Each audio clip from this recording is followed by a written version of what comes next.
Parshuram Akhare, CEO and founder of Krishi Sarathi. तसा मी मूळचा मोहदरीचा, बुलढाणा जिल्ह्यात म्हणजे विदर्भात आमचं एक छोटंसं गाव आहे आणि तिथून मी येतो. विदर्भ मराठवाड्यातला म्हणजे दुष्काळातला आहे मी, दिसतोय तसाच त्या पद्धतीचा आहे. जेव्हा इंजिनिअरिंगला गेलो, म्हणजे थोडंसं मागे पुढे जातो मी, जेव्हा इंजिनिअरिंगला गेलो लोकांनी मला सल्ले दिले, म्हणे तू बोलतं चांगला म्हणे, फक्त तू एक काम कर म्हणे, तू आलं कम्युनिकेशन सुधरो, इंग्लिशमध्ये बोलत जाय म्हणे. म्हटलं बरं आहे बा, आता इंजिनिअरिंगला गेलो, कम्युनिकेशन सुधरा लागेल, इंग्लिशही सुधरा लागेल आपली. म्हटलं ते बरोबर आहे, तुम्ही सल्ले तर देऊन राहिले, पण मी नेमकं इंग्लिश सुधरासाठी करू काय? म्हणे टेडेक्स ऐकत जाय म्हणे तू. मला त्याला हात जोडून माफी मागायची की तुमच्या सल्ल्यामुळे माझी इंग्लिश तर काही बदलली नाही, पण तुमच्या सल्ल्यामुळे मी टेडेक्समध्ये मराठीत बोल राहिलो एवढं मात्र झालं. छोटंसं खेडं होतं. गरिबी काय असते एकदम आपण ते पुस्तकात वाचतो ना, एकदम ते जुने नारायण सुर्वेंचे वगैरे कविता राहायच्या एकदम जुन्या जुन्या. त्याच्यात म्हणायचं की घरात अन्नाचा दाना नाही. ज्याच्या घरात अन्नाचा दाना नव्हता ते आमचंच घर होतं. लिटरली घरात अन्नाचा दाना नव्हता. सणाच्या दिवशी ते लालगहू भेटत होते ना, ते 10 किलोसाठी माई त्या दुकानापुढे उभी राहायची, ते 10 किलो गहू आणायचे, माई एकट्यालाच पोई द्यायची. मी लाडका होतो, पहिला होतो ना. असे ते गरिबीचे दिवस पाहिले. त्यानंतर 4थी नंतर 5वी 6वी 7वीला जवळच्या गावात जायचं शिकायला. तर की असं होतं की बा 3 किलोमीटर पैदल जायचं. ती काही स्ट्रगल स्टोरी नाही आहे. त्याच्यात आंबे चिचा गिचा सगळं खायला भेटायचं, त्यामुळे मजा यायची. म्हणून ती काही स्ट्रगल स्टोरी नव्हती. आता हे सगळं झालं, पोरगं हुशार दिसायला लागलं, टीव्हीवरचे नाव वाचायला लागलं, इंग्लिश बोल राहिलं. इंग्लिश बोलून तर नव्हतं राहिलं, वाचून राहिलं होतं, म्हणजे पोरगं हुशार आहे. मास्तरायला बरं वाटलं, त्यानं मदत केली, पुस्तक घेऊन दिले, चप्पल घेऊन दिली. 7वी कशी बेशी निघली. 8वी 9वी 10वीला अजून चांगले मास्तर भेटले, त्याने 8वी 9वी 10वीत चांगला अभ्यास करायला लावला, अजून कपडे घेऊन दिले, बरं झालं सगळं. आता खरी स्ट्रगल सुरू झाली 10वीच्या नंतर. मी गेलो पॉलिटेक्निकला ॲडमिशन घ्यायला. ॲडमिशन घ्यायला जसं गेलो तसा मास्तर मागून आला, म्हणे तू हे घेऊ नको म्हणे पॉलिटेक्निक. म्हटलं काहून? तुला 95% आहेत म्हणे, सायन्समध्ये 97 मार्क आहेत, तू हुशार आहेस म्हणे, तू सायन्स घे म्हणे. म्हटलं बरं आहे बा, तुम्ही सांगसान तर मी सायन्स घेतो. मग म्हटलं मग ट्युशनची फी नाही माझ्याजवळ. तर मग मास्तर म्हणे की बा तू एक काम कर म्हणे, मी भावाजवळ ट्युशन लावून देतो म्हणे, तू तठी जाय म्हणे. म्हटलं ठीक आहे. असं करून माझी ट्युशनला ॲडमिशन झाली, पण मग राहायची सोय नव्हती. मग त्यावेळेस डबल तेच की बा आता काय करा. म्हटलं डबल मास्तर जो गेलो तर मास्तर म्हणे तू तर मला दत्तकच घ्यायला लावून राहिला, त्यापेक्षा एक काम कर. म्हटलं दुसऱ्याकडे जाऊ. मग तेव्हा मी फिरायला लागलो की बा कोणी आपली मेससाठी मदत करते का, कोणी आपली रूमसाठी मदत करते का. एक भला माणूस डॉक्टर सापडला ज्यानं माहिती मदत केली. पण हे सगळं घुमताना मला एक माहीत होतं, एक कॉन्फिडन्स माहीत होता की बा काही बी झालं तर चप्पल आपली पॅरेगॉन आहे आणि कलर आपला ओरिजिनल आहे, त्याच्यामुळे दोन्ही बी खराब व्हायची भीतीच नाही समजा. ते झालं 10वीत. झालं 12वीत मी पहिला आलो, 90% पडले. तिथून मी इंजिनिअरिंगला गेलो. तिथे बी म्हणजे क्राऊड फंडिंग, लोकवर्गणीतून सगळी ॲडमिशन झाली. आणि बा इंजिनिअरिंगमध्ये जेवढं काही प्राईज असतात, मग डिबेट कॉम्पिटिशनचे असो, इलॅक्युशनचे असो, सगळ्या गोष्टीचे सगळे प्राईज मी घेतले. या सगळ्या पर्सनॅलिटीसोबत मी बेस्ट पर्सोना सुद्धा झालो कॉलेजचा, बेस्ट आउट गोईंग स्टुडंट सुद्धा झालो. इथून डबल आता तेच होतं की बा आता सगळं तर झालं, सगळे कॉम्पिटिशन जिंकले, आता जॉब तर ठीक भेटला नाही. मग पैशाची स्ट्रगल तशीच राहिली. मग थोडंसं आणखी पुढे गेलो, मग कसा तरी जॉब लागला. थोडंसं गेट केलं, त्याच्यात चांगले मार्क पडले, जॉब लागला. आणि जॉब लागल्या मुंबईला गेलो. मी जसं म्हटलं की लहानपणापासून इथपर्यंत गेलो, जेवढी स्ट्रगल झाली होती, जेवढ्या वाईट गोष्टी घडायच्या होत्या त्या सगळ्या घडून गेल्या. आता फक्त माझ्या आयुष्यात फक्त रेल्वे पंक्चर व्हायची राहिली होती, बाकी सगळं झालं. आणि 16 तारखेला मी एकदम गेलो. माझी जॉईनिंग 16 तारखेला झाली, 16 मार्च 2020. आणि 20 मार्चला लॉकडाऊन लागला. आता सगळं बरोबर झालं. मग हे करत असताना आता काही नव्हतं, जेवली का खावली का असं विचारणारं कोणी नव्हतं, म्हणून गुड्याला फोन लावत होतो. म्हटलं का अण्णा कसं काय चालू आहे गावात? अण्णा म्हणे मस्त चालू आहे. म्हटलं अण्णा मी मुंबईला जॉबला लागलो, अटी लेखाचं 120 रुपये किलोनं वांगी घ्यावं लागतात. महादेव बोचरीची तर बोरच पिकली असेल बा. आता बोर पिकणं म्हणजे आमच्या विदर्भात चांगलं झालं बा. जसं म्हणे काहून असं म्हणून राहिला. म्हटलं त्याची 1.5 एकर वांगे आहेत, 120 रुपये किलोनं लपलप झालं सगळं समजा, बंद पैसे आले त्याले. काचं काय रे म्हणे, त्याचे वांगे तर फेकून द्यायला लागले म्हणे. म्हटलं असं काहून? नाही रे म्हणे, त्याले म्हणे अटून वांगे दुसऱ्या गावात जायला काही ट्रान्सपोर्ट नाही म्हणे, अटोल्याआधी सडू राहिले, कोणी घेऊन नाही राहिलं म्हणे. म्हटलं हे तर प्रॉब्लेम आहे लेखाचा. मग ते रिव्हॉल्युशनरी असते ना की आपण ज्या भागातून आलो, जटून मी आलो ते जग मी बदलणार, तसं आमचं काहीतरी चालू झालं. आणि त्या कन्सेप्टमधून कृषी सारथीची सुरुवात झाली. कृषी सारथी करत असताना मग वाटलं की बा नेमके शेतकऱ्याचे प्रॉब्लेम काय आहेत, विदर्भ मराठवाड्यात काय नेमके प्रॉब्लेम आहेत शेतकऱ्याचे की जे आपण सोडवले पाहिजे. मित्र बसलो, समजलं की बा लोकांना बरोबर गायडन्स भेटत नाही. गायडन्स भेटत नाही, जे पाहिजे ते त्याला घरपोच जाऊन त्याला देणार कोणी नाही. आणि ह्या सगळ्या गोष्टी भेटल्यावी तरी बी त्याचं जे माल आहे ते बेभाव पद्धतीनं विकत घेतला जाते. हे सगळे प्रॉब्लेम आहे. मग सोडवायचे कसे बा. मग म्हटलं बा बाकीचं जास्त काही होत नाही आपल्याच्यानं, आपण काय करू, याला गायडन्स करू. गायडन्स कसं केला जाईल, तर व्हॉट्सअप ग्रुप तयार केले आणि आम्ही व्हॉट्सअप ग्रुप तयार केले 250पेक्षा जास्त. त्यावर पहिल्याच वर्षी 25,000 पेक्षा जास्त शेतकऱ्यांना आम्ही मोफत मार्गदर्शन द्यायला लागलो. जिथे पिकाचे सल्ले द्यायला लागलो, वेदरचं मार्गदर्शन करायला लागलो आणि शेतकऱ्यांना 23 तासांच्या आत घरपोच डिलिव्हरी देणारी कृषी सारथी पहिली कंपनी भारतातली बनली, ज्यांनी 23 तासाच्या शेतकऱ्यांना घरपोच सगळे इनपुट दिले. पण एवढ्यानं भागत नव्हतं. मी राहत होतो मुंबईले, काम करत होतो बुलढाण्याले. आता एवढ्यात काय झालं माहित आहे का, किंवा जसं ते आम्ही सांगत होतो एसीत बसून होत नाही तो शेतीच्या गोष्टी, एसीत बसून होत नाही. मीच तरी IIT बॉम्बेच्या एसीत बसून तिकडून सांगत होता, हॅलो आज येईल हे सांगा ते सांगा. हे जमत नव्हतं. म्हणून सोमवार ते शुक्रवार मी तिथे जॉब करायचो, शनिवार रविवार गावात यायचो. तोपर्यंतही जॉब सुरू होता. जॉब करता करता हे लक्षात आलं की बा हे लय जास्त झालं. 400 किलोमीटरचा प्रवास, रेल्वेनं जटी जागा भेटीन दटीन झोपून यायचा, रिझर्वेशनचा माझा संबंध नाही. तसं मला TCB बसू देत जा, गरीबच चेहरा होता, त्याला काही ताण नव्हता समजा, त्याच्यामुळे तोही मला प्रॉब्लेम नव्हता. पण हे येणं जाणं खूप होत होतं. एक दिवस आम्ही माती परीक्षणाच्या मीटिंगसाठी गेलो. सगळ्यात महत्त्वाचं जर काही असेल तर शेतकऱ्यांना माती परीक्षण केलं पाहिजे. काहून माती परीक्षण केलं पाहिजे, हा सरळ आहे ना. डॉक्टरजवळ गेले तुम्ही, डॉक्टर काय म्हणते, पहिले रक्त तपासा. काहून, त्याला गोळ्या द्यायच्या असतात ना. आपल्यासाठी म्हणजे आमच्यात व्हायला समजा बा नायट्रोजन जास्त आणि आम्ही नायट्रोजनच देऊ राहिलो. म्हणजे एखाद्याच्या पात्रात गुलाबजाम 4 ठेवलेला आहे तरी एखादा आग्रहवाला ते घ्या ना 2 गुलाबजाम, घ्या ना 2 गुलाबजाम, तसंच होऊ राहिलं. युरिया भरभरून आहे मातीत पण आम्ही युरियाच देऊ राहिलो, नायट्रोजन भरभरून आहे पण आम्ही युरियाच देऊ राहिलो. तर हे करण्यासाठी आपण माती परीक्षण केले पाहिजे. इथे सगळ्यात महत्वाचं एक उदाहरण येते. मी गेलो एका गावात म्हटलं आबा बसलेले होते. आबा एकदम म्हणजे त्याच्या तोऱ्यात होते की बा आम्ही तर 40 वर्ष झाले शेती करायला, तू काय सांगशील मला. त्या पद्धतीनं होतं ते सगळं.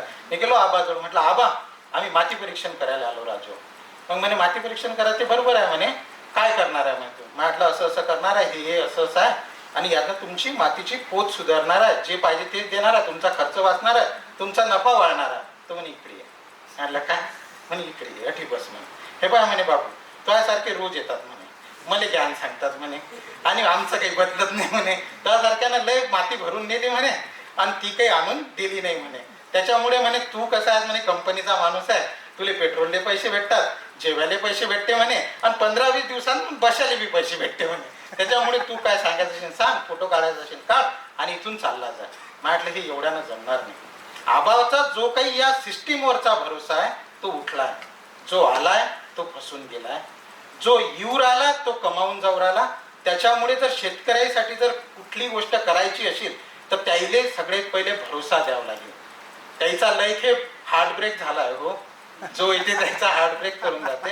म्हणून माती परीक्षणाच्या मोहिमेपासून आम्ही सुरुवात केली. पहिल्या वर्षी माती परीक्षणाची मोहीम, त्याचं महत्व आम्ही 200 गावात सांगितलं. किती सॅम्पल आले असतील, 10,000 लोकांना भेटलो, एकही नाही. दुसऱ्या वर्षी आम्ही 230 गावात गेलो. असंच बेंबीच्या देठापासून सगळं तोडून, जीव तोडून सांगत होतो माती परीक्षण करा, माती परीक्षण करा. किती लोकांनी सॅम्पल दिले असते, कोणच नाही. शेतीमध्ये सगळ्यात महत्वाचं जर काही शिकत असेल आपण तर पेशन्स शिकतो, परसिव्हरन्स शिकतो, की लागून राहायचं. काही बी झालं तर पहिल्यापासून आपल्याला एक गोष्ट माहीतच होती की बा काही बी झालं ते करणारच आहोत, कारण की पायात पॅरेगॉन चप्पल आहे आणि कलर आपला ओरिजिनल आहे. म्हणून दुसऱ्या वर्षी बी ते 230 गावं फिरलो, एकही गावातून मातीचं सॅम्पल आलं नाही. मग काय करा, मग तिसऱ्या वर्षी डिसेंबरमध्ये म्हटलं यावर्षी बी करू गड्या माती परीक्षणाची मोहीम, लय झालं हे. आता तिकडून फोन आला आणि आखरे साहेब, म्हटलं काय यावर्षी येत नाही का गावात आमच्या. म्हटलं काहून, ते माती परीक्षण करायचं होतं ना म्हणे. म्हटलं मागच्या वर्षी जीव तोडून सांगितलं तुम्ही केलं नाही, यावर्षी येऊ का. या ना म्हणे. 30-40 लोक बोलावतो म्हणे. 30-40 लोक ग्रामपंचायतमध्ये जमा झाले. तर ती लोकांना समजून घेतलं आणि म्हणे आखरे साहेब तुम्हाला किती वाटते म्हणे, किती सॅम्पल येतील. म्हटलं येतील 2-3. काही मजाक करता म्हणे. म्हटलं मग तुमचंच द्यावा. बाकीच्याच नाही येतील तर नाही म्हणे आम्ही 150 सॅम्पल देतो म्हणे यावर्षी. आणि तिसऱ्या वर्षी आम्ही 2000पेक्षा जास्त मातीचे सॅम्पल चेक केले. त्याच्यातून हे समजलं की बा या जमिनीचा सेंद्रिय कर्ब खूप कमी होत आहे. महाराष्ट्रातली सगळ्यात मोठी जर आजची समस्या असेल तर तुमच्या शेतीचा सेंद्रिय कर्ब ड्रॅस्टिकली कमी होत आहे. सेंद्रिय कर्ब कमी होणं म्हणजे काय हो? सेंद्रिय कर्ब कमी होणं म्हणजे तुमच्या जमिनीची सुपीकता कमी होणं, तुमच्या जमिनीतल्या मायक्रो ऑर्गॅनिझमची संख्या कमी होणं. आणि ही संख्या एकदा जर कमी झाली तर तुमची जमीन वाळवंट होल्याशिवाय राहणार नाही, ही वस्तुस्थिती आहे. बरं हे कमी होऊ राहिलं, बरं हे वाढवायसाठीचे काय उपाय आहेत? शेणखत टाकावं लागते, ऑर्गॅनिक कार्बन वरून टाकावं लागते, तुमचं जे काही रेसिड्यू आहे ते तुमच्या जमिनीत काढावं लागते. पण हे करायसाठी कुठे शेतकऱ्याजवळ पैसा आहे? इकडे तर आमचं असं आहे की बा जे कापूस विकून राहिलो आम्ही, सोयाबीन विकून राहिलो आम्ही, त्याच्यातच काही उरून नाही राहिलं. म्हणजे आपल्या पोराले दिवाळीने म्हणा लागतं की बाबू तुले नंतर मी कपडे घेईन, अशी ही परिस्थिती आहे. वर्षभरात अतिशयोक्ती सांगत नाही, IIT बॉम्बेमध्ये रिसर्च करत असताना लातूरच्या एका कुटुंबाचा एकरी नफा 60 रुपये होता. ही भयानक वस्तुस्थिती या महाराष्ट्रात, मराठवाड्यात, विदर्भात असताना त्याला काय सांगू मी की तो जमिनीचा ऑर्गॅनिक कर्ब कमी होऊ राहिला? त्याला काय सांगू मी की बा तुझ्यामुळे तू जर कचरा जाळतं तर याच्यामुळे प्रदूषण होऊ राहिलं, त्याच्यामुळे जग वाचेल. तो म्हणीन मी मरून राहिलो बे मा आई, मी कुठून हे ऑर्गॅनिक कार्बन वाढू? मग आता काय करावं? मग आम्ही पाहिलं की फक्त त्याला स्वस्तात औषधी देऊन नाही जमणार आहे, स्वस्तात खतं प्रोव्हाइड करून नाही जमणार आहे. तर काय केलं पाहिजे? जगात एक कन्सेप्ट त्यावेळेस बूम करत होती, ती म्हणजे कार्बन क्रेडिट. आपली पृथ्वी आपल्याला वाचवायची आहे, आपला कार्बन आपल्याला जमिनीतच गाडायचा आहे. म्या म्हटलं हा कार्बन जमिनीत गाडू, शेतकऱ्याला पैसे देऊ आणि शेतकऱ्याची जमीन सुपीक करू, असं काहीतरी करता येईल. त्याच्यातून जन्म झाला किंवा रिजनरेटिव्ह ॲग्रिकल्चर करता येते का, बायोचार करता येते का, आणि ॲग्रो फॉरेस्ट्री केला जाते का, हे शब्द तुम्ही ऐकले असतील आता. किंवा याच्यामुळे वातावरण वाचते. मग आम्ही काय केलं, शेतकरी तर आमच्यासोबत 40,000 शेतकरी विदर्भ मराठवाड्यातले जुळलेच होते. मग त्याला सांगितलं की तुमची जमीन नापीक होऊ राहिली, त्याचं जर सेंद्रिय कर्ब वाढवायचं असेल तर तुम्हाला काहीतरी उपाय करावा लागते. ते म्हणे परशा काही बी सांग म्हणे, पण आम्हाला पैसे खर्च करायचं सांगू नको म्हणे वाचून. म्हटलं एक काम कर, पराठी उपटल्यावर काय करता तुम्ही?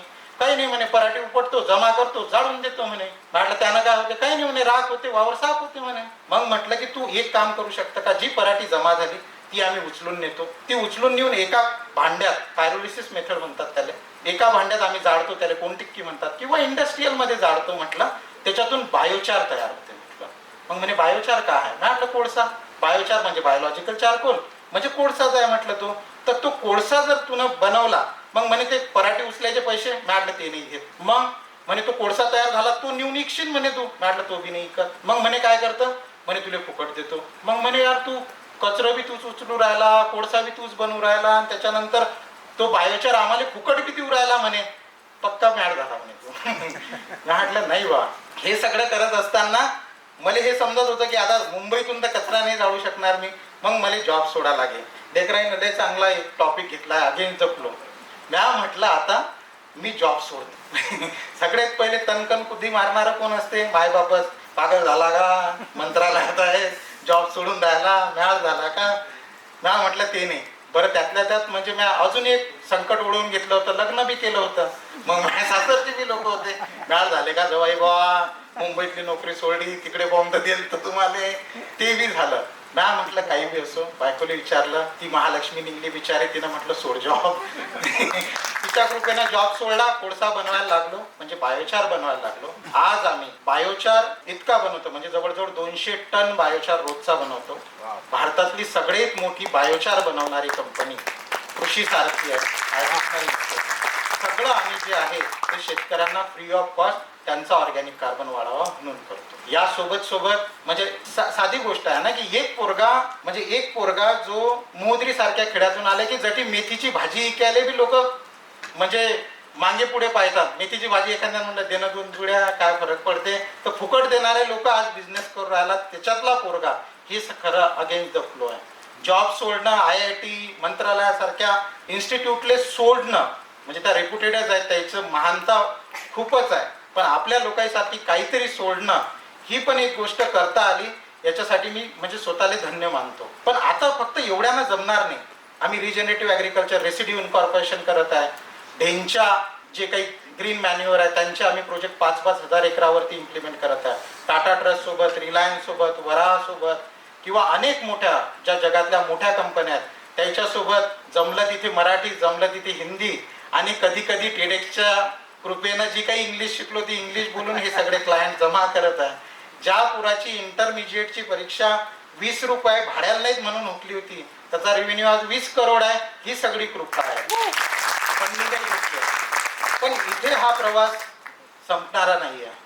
शेतकऱ्यांना या स्टेजच्या माध्यमातून एक गोष्ट समजून घेतली पाहिजे की शेती हा फुल टाइम व्यवसाय आहे. शेतीत जाताना शेती नोकरीसारखी करायला पाहिजे. मा बाप शेतकरी आहे म्हणून मी हक्कानं बोलू शकतो. हे मा बाप मॅनेजर झालाय. हॅलो, ते नांगऱ्याचा आहे गडा येतं का? मग तो ट्रॅक्टरवाला आहे, ते नांगरते, त्याचा नफा करते. हॅलो वसुदेव, गडा ते पेराचं आहे गडा, ते पेरून घेते. मग सोयाबीन निघली की वसुदेवचे देणं आहेत, ट्रॅक्टरवाल्याचे देणं आहेत, औषधीवाल्याचे देणं आहेत, त्यातल्या त्यात आम्ही उधार घेतले आहेत. हे सगळं केलं आहे आणि आम्ही फक्त शेतीचं मॅनेजमेंट करू राहिलो. आज जर शेती जर तुम्हाला फायद्याची करायची असेल तर शेतीमध्ये 9 ते 6 सगळ्या गोष्टी करून पाहा लागतील. शेतीचा एक एक रुपयाचा हिशोब मांडावा लागेल. खर्च किती झाला आणि त्याच्यातून मला किती वापस येऊ राहिलं याचा प्रत्येकाला हिशोब मांडावाच लागेल. तुम्हाला जमत नसेल दुसऱ्याची हेल्प घ्या. कृषी सारथीचा सारथी तुमच्यासोबत असेलच, पण तुम्हाला ते करावंच लागेल. तुमची मेथीची जोडी कोणा जर म्हटलं की बा ही 10 रुपयाची आहे आणि मला 5 रुपयात दे, तर त्याला सरळ त्याच्या तोंडावर सांगावं लागेल की नाही, ही 10 रुपयाची आहे. तू H&M मध्ये जाऊन 2700चा टी शर्ट खरेदी करतं तर मायाबी 8,000 कापूस तुला खरेदी करावाच लागेल. 1 वर्ष पडून राहील. 1 वर्ष एखादं आपण काय करू, टमाटे मिरच्या घरच्या वावरातल्या पिकू घरच्या वावरात खाऊ, पण ही बार्गेनिंग पॉवर आणल्याच गेली पाहिजे. आज जे मोठे कॉर्पोरेट आहेत, आमचा प्रयत्न आहे की त्या मोठ्या कॉर्पोरेटली या लोकांसोबत जोडण्यासाठी आम्ही तत्पर आहोत. त्या लोकांपासून जे काही पैसे येतील ते यांच्या खिशात गेलेच पाहिजे. पण शेतकऱ्यांनाही कोंबड्या बकऱ्या म्हशी जे काही होईल जोडधंदा एक्स्ट्रा इन्कम कमवण्यासाठी प्रयत्न केलेच पाहिजे. आणि शेतीले नोकरी व्यवसाय धंदा काही म्हणा तसंच पर्टिक्युलरली पाहायला गेलं पाहिजे. मला माहीत आहे हे चेंज एका दिवसात येणार नाही. मला माहीत आहे की एकटा परशा याच्यासाठी सफिशियंट नाही आहे. मला माहीत आहे की मायच सगळं लोक हटून ज्ञान पाजू राहायला वा असं म्हणून काही सोडूनही देतील. पण आज 1400 लोक माझ्यासोबत बायोचारवरती डिग्निटीनं काम करतात. 50 पेक्षा जास्त परमनंट जॉब लागले आहेत. ते लोक तरी बदलले आहेत. आणि मला माहीत आहे की हा चेंज हळूहळू होईल आणि मला काही घाई नाही. कारण की मला तर माहीतच आहे की पायात पॅरेगॉन चप्पल आहे आणि कलर आपला ओरिजिनल आहे. थँक्यू.